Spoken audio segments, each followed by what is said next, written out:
ঈদ শব্দের অর্থ ফিরে আসা, যা প্রতি বছর খুশির বার্তা নিয়ে আমাদের কাছে ফিরে আসে, তাই তাকে ঈদ বলা হয়।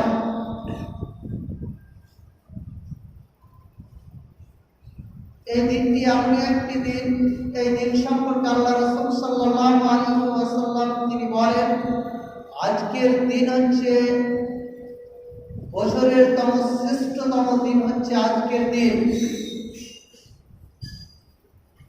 এবং এর পরের দিন মিসকাতুল মাসাবিতে 2643 নম্বর হাদিসে বর্ণিত হয়েছে।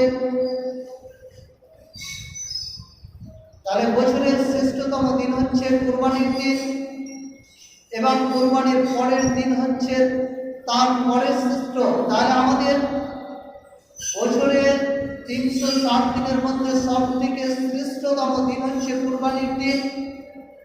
মিসকাতুল মাসাবি 2643 নম্বর হাদিস অনুযায়ী আমাদের স্পষ্ট প্রমাণিত হয়। তাই আমাদের এই ঈদ সম্পর্কে আমাদের এই ঈদের দিনে আমাদের কিছু করণীয়।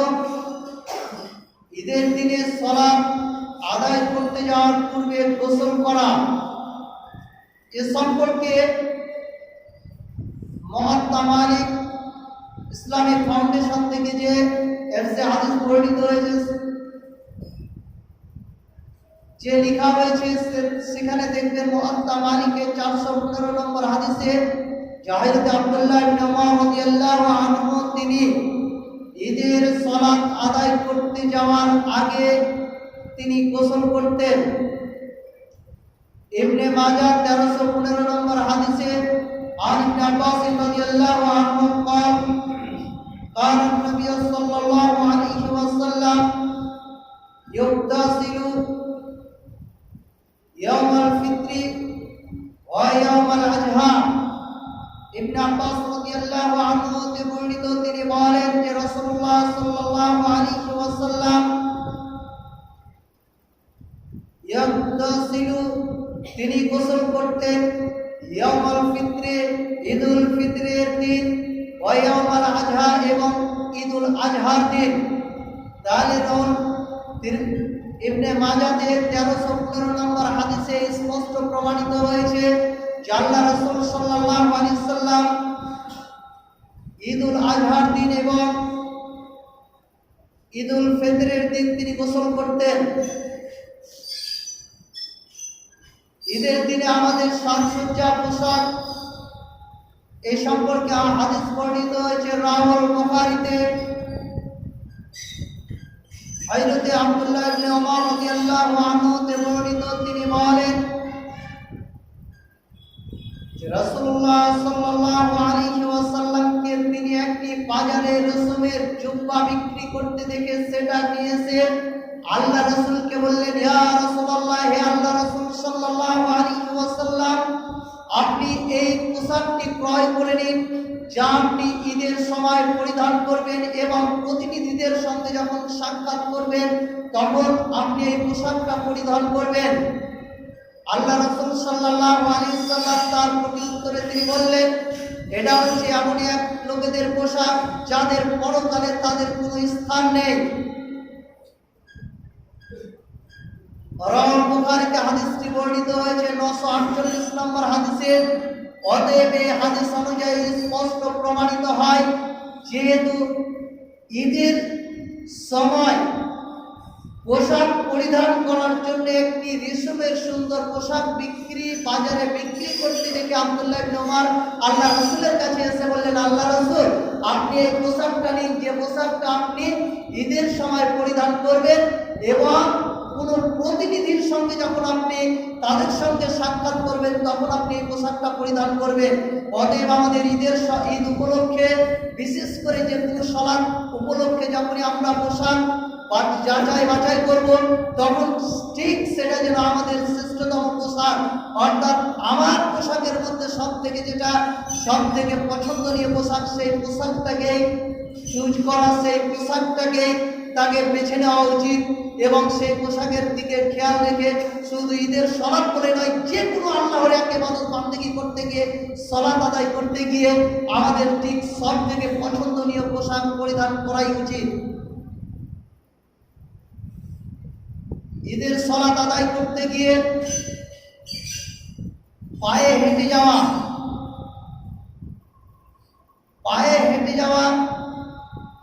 এ সম্পর্কে তিরমিজিতে হাদিস বর্ণিত হয়েছে। হযরত আলী রাদিয়াল্লাহু আনহু থেকে বর্ণিত, হাসান সূত্রে বর্ণিত হয়েছে হাদিসটি, যে আল্লাহ রাসূল সাল্লাল্লাহু আলাইহি ওয়াসাল্লাম ঈদের সালাত পায়ে হেঁটে আদায় করতে যেতেন। রাওয়াহ তিরমিজিতে হাদিসটি বর্ণিত হয়েছে 530 নম্বর হাদিসে এবং ইবনে মাজাহ 1294 নম্বর হাদিসে এবং 1297 নম্বর হাদিসে। তাই এদিকে খেয়াল রেখে আমাদের সুন্নাতি তরিকা অনুযায়ী যদি আমরা ঈদের সালাত আদায় করতে যাই, তাহলে আমাদের পায়ে হেঁটে যাওয়ার চেষ্টা করব। তবে এমন কোনো দূরে যদি ঈদের ময়দান থাকে বা কোনো ব্যক্তির পায়ে হেঁটে যেতে অসুবিধা হয়, তাহলে তার জন্য জায়েজ, সে পায়ে হেঁটে না গিয়ে কোনো শহরের ওপরে সে যাবে, সেটাও জায়েজ, যেহেতু সে পায়ে চলতে গিয়ে এটা অক্ষম, আর তাছাড়া এটা হচ্ছে একটি সুন্নাত, সেহেতু সে সুন্নাত পালন করতে গিয়ে তার সেই জায়গায় পৌঁছতে গিয়ে অনেক রকমের ব্যাঘাত কাটবে, সেহেতু শহরিতে কোনো কিছুর ওপরে যাওয়াও জায়েজ, তার উপরে যাবে। ঈদুল আজহার সালাত আদায় করতে যাওয়ার পূর্বে কিছু না খাওয়া, এই সম্পর্কে বুরাইদা রাদিয়াল্লাহু আনহু থেকে বর্ণিত, তিনি বলেন যে রাসূলুল্লাহ সাল্লাল্লাহু আলাইহি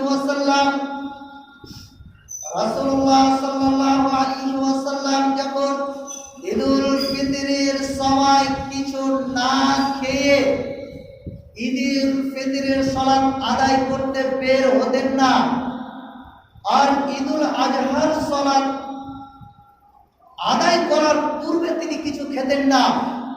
তিরমিজিতে হাদিসটি বর্ণিত হয়েছে 542 নম্বর হাদিসে এবং ইবনে মাজাতেও হাদিসটি বর্ণিত হয়েছে 1756 নম্বর হাদিসে। অতএব এই হাদিস অনুযায়ী আমাদের ঈদুল আজহার সালাত আদায় করার পূর্বে আমাদের কিছু না খাওয়া, আমাদের এই কুরবানির ঈদ ঈদুল আজহার সালাত আদায় করার পূর্বে কিছু না খেয়ে ঈদের সালাত আদায় করতে যাওয়া, বিশেষ করে আমাদের আরো সব থেকে যেটা উত্তম ভালো হবে যে ঈদের সালাত আদায় করে আসার পর এখানে ওখানে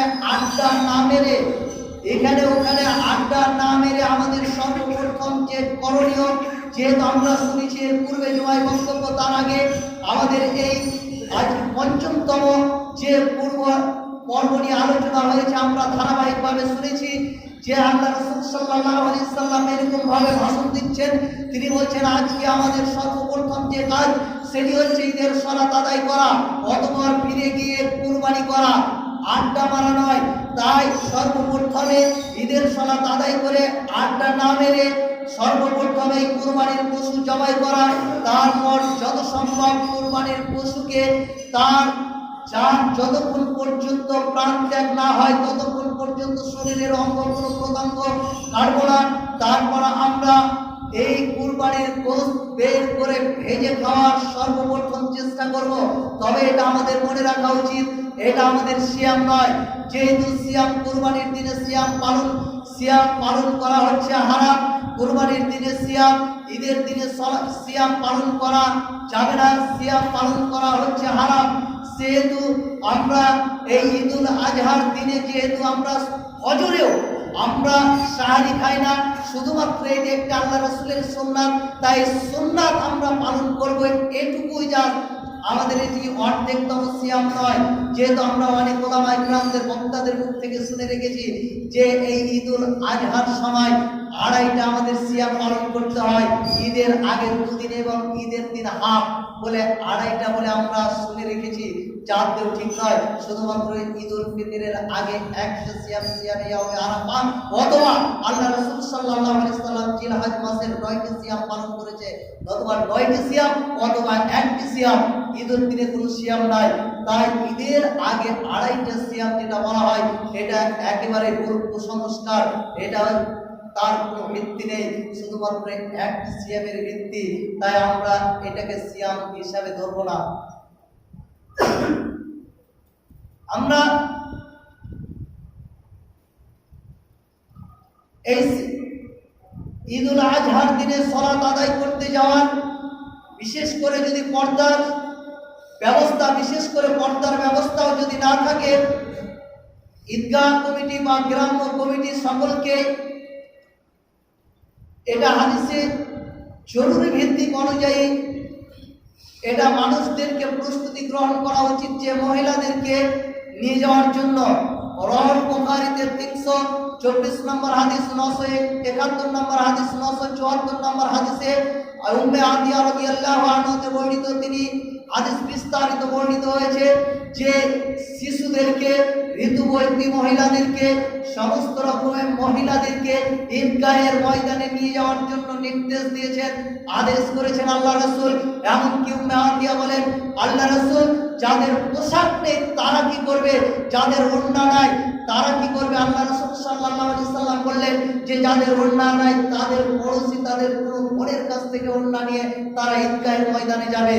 তাহলে আমাদের স্পষ্ট আল্লাহ রাসূল সাল্লাল্লাহু আলাইহি সাল্লামের রওয়াহুল বুখারীর হাদিস 324 নম্বর, 971 নম্বর এবং 974 নম্বর হাদিস অনুযায়ী আমাদের স্পষ্ট যে ঈদগাহের ময়দানে ঋতুবতী মহিলা, শিশুদেরকে এবং মহিলাদেরকে নিয়ে যাওয়ার নির্দেশ দিয়েছেন আল্লাহ রাসূল।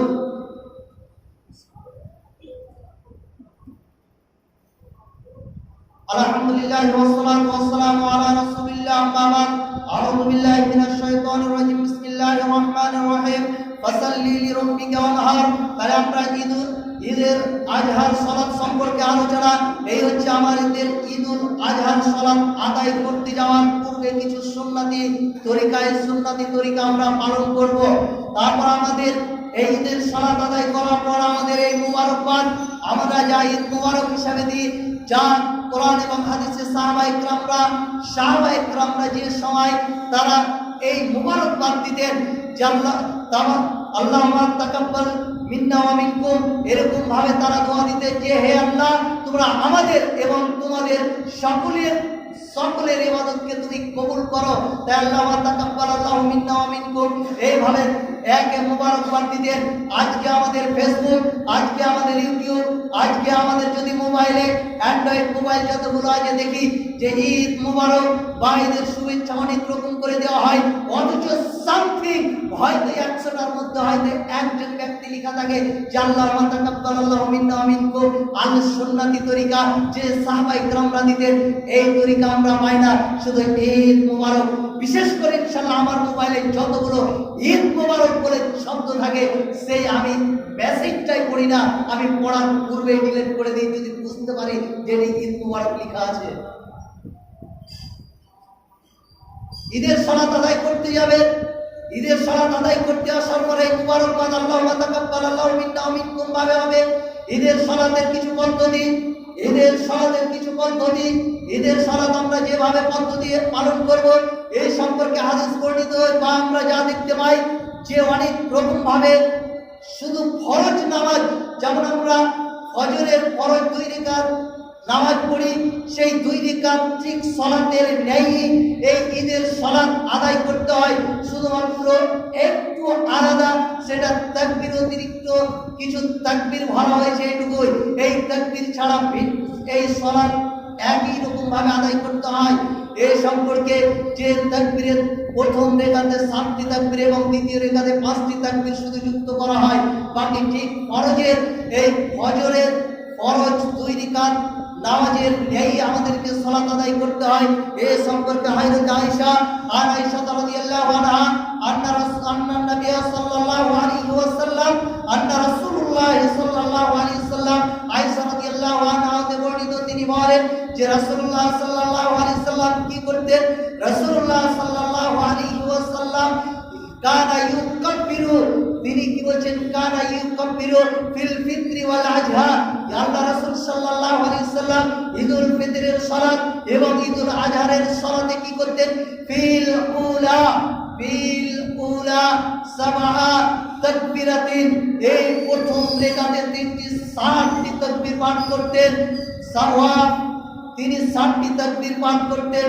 ফিল ইসনিয়াদি, তারপর দ্বিতীয় রেকাতে খামসান 5টি তাকবীর দিতেন। আবু দাউদে হাদিসটি বর্ণিত হয়েছে 1149 নম্বর হাদিসে। অতএব এই হাদিস অনুযায়ী প্রথম তাকবীরে 60টি তাকবীর এবং দ্বিতীয় রেকাতে 5টি তাকবীর। তাহলে প্রথম রেকাতে আপনি যখন সালাতের জন্য প্রস্তুতি গ্রহণ করবেন, তাকবীরে তাহরিম আল্লাহু আকবার বলে আপনি বুকের উপরে হাত, বাম হাতের উপরে ডান হাত রাখবেন। তারপর দোয়ায়ে সানা, দোয়ায়ে ইফতিতাহ পড়ে নেবেন। দোয়ায়ে ইফতিতাহ পড়ে নেওয়ার পর 60টি তাকবীর হাত বাঁধা অবস্থাতেই তাকবীর দিবেন। 60টি তাকবীর বুকের উপরে হাত বাঁধা অবস্থাতেই দিবেন। অতঃপর আউযু বিল্লাহিস সামিউল আলিম মিনাশ শাইতানির রাজিম মিন হামদিহি ওয়া নাফখিহি ওয়া নাফসিহি পড়ে নেবেন। অথবা যারা এই দোয়া না জানেন, শুধু আউযু বিল্লাহি মিনাশ শাইতানির রাজিম এটুকুই পড়ে নেবেন। দিয়ে তারপর বিসমিল্লাহির রহমানির রহিম পড়ে নেওয়ার পর সূরাতুল ফাতিহা পড়ে নেবেন। মুক্তাদি এবং ইমাম উভয়ই পড়ে নেবে। মুক্তাদি এবং উভয়ই যখন সূরাতুল ফাতিহা পড়ার পর ইমাম যখন অন্য সূরা পড়বে বিসমিল্লাহ পড়ার পর, আপনারা মুক্তাদি যারা আছে তারা নীরবে শুধু শুনবে। যদি ইমাম ধীর স্থির ভাবে পড়ে তাহলে অন্য সূরা মুক্তাদিরাও পড়ে নেবে। তবে বিশেষ করে জাহির ভাবে পড়া হয়, জোরে সে তো মুক্তাদিরা ইমাম কি পড়ছে সেটা শুনবে। এই বাকি আমাদের ফরজ নামাজ যেরূপ ভাবে আরো যেভাবে যে পদ্ধতিতে পড়া হয় ঠিক সেই পদ্ধতিতেই পড়তে হবে। অতএব দ্বিতীয় রেখাতে যখন উঠবেন, দ্বিতীয় রেখাতে ওঠার পর বুকের উপরে হাত বেঁধে 5টি তাকবীর পড়ে নেবেন। তারপরে বিসমিল্লাহির রহমানির রহিম সূরাতুল ফাতিহা ইমাম মুক্তাদি সবাই পড়ে নেবেন। ইমাম যখন তারপরে বিসমিল্লাহির রহমানির রহিম বলে অন্য সূরা পড়বে, মুক্তাদিরা নীরবে শুনবে। তবে ঈদের সালাতে সুন্নতি কিরাত, সুন্নতি সালাত, এই কিরাত সুন্নাত প্রথম রেখাতে সূরা আলা পড়া সুন্নাত এবং দ্বিতীয় রেখাতে সূরা গাসিয়া পড়া সুন্নাত। ঠিক অনুরূপ ভাবে প্রথম রেখাতে সূরা কাম পড়া সুন্নাত, দ্বিতীয় রেখাতে সূরা কামার পড়া সুন্নাত।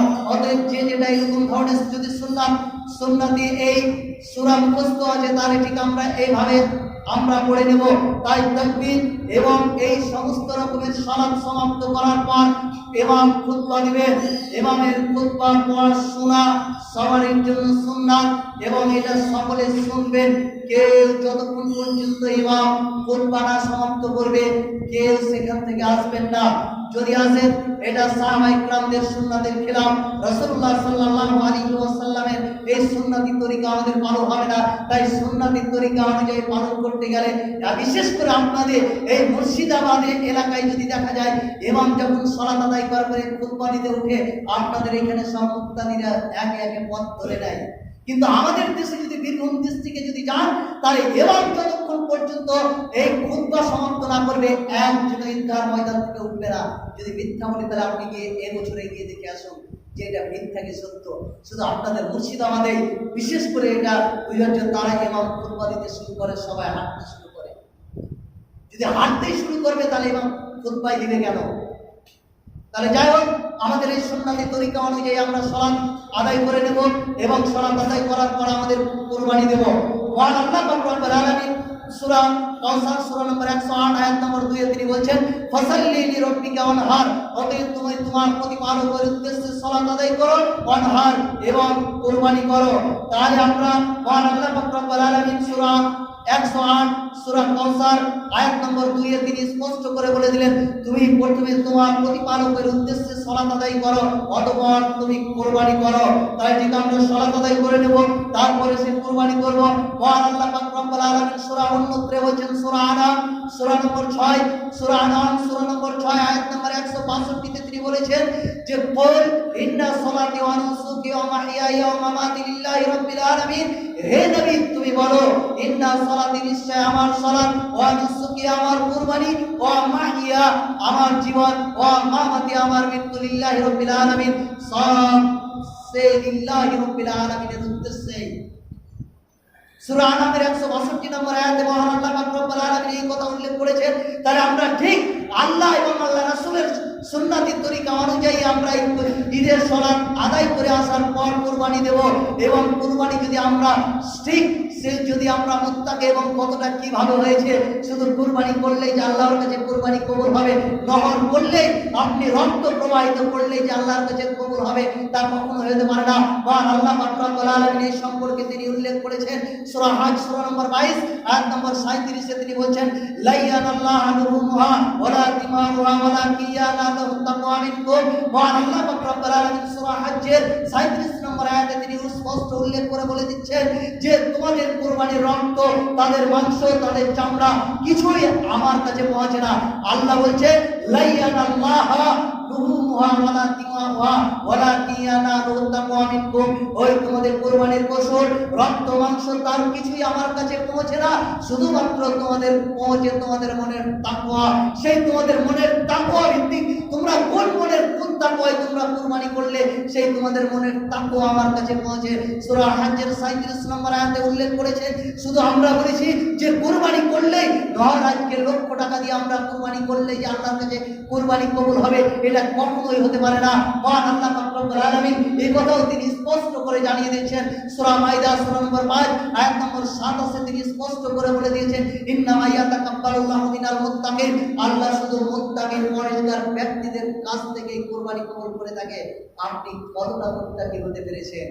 আপনি আগে একবার বিবেচনায় দেখুন, আপনার বিবেক বুদ্ধিতে একবার দেখুন যে আপনি কতটা মুত্তাকি ব্যক্তি হতে পেরেছেন। আজকে আমরা আফসোস, আজকে আমাদের মুসলিম সমাজে যে ঈদের সালাতের সংক্রান্ত বিষয় নিয়ে আমরা যা আলোচনা শুনলাম, এই ঠিক সুন্নতি তরিকা অনুযায়ী এর সারসংক্ষেপে আমরা যা দেখি, সুন্নতি তরিকা অনুযায়ী আজকে ঈদের সালাত সম্পর্কে শুধু সারসংক্ষেপে আলোচনা করা হলো। এই সারসংক্ষেপ অনুযায়ী আমরা যা শুনলাম সেই ঠিক সুন্নতি তরিকা অনুযায়ী যেন আমল করার আল্লাহ আমাদেরকে তৌফিক দান করে। বিশেষ করে ঈদের সালাতের আমাদের আজকে যে সাজসজ্জা বলে, এই সাজসজ্জায় ইমাম বুখারী বলেন, ইমাম নাসাই বলেন, ইমাম তিরমিজি বলেন, ইমাম আবু দাউদ বলেন, সবাই সাজসজ্জা নামক একটি অধ্যায় রচনা করেছেন। এই অধ্যায় রচনা করেছেন সাজসজ্জা নামক। তাহলে সাজসজ্জা হচ্ছে একটি ইসলামের গুরুত্বপূর্ণ বিষয়।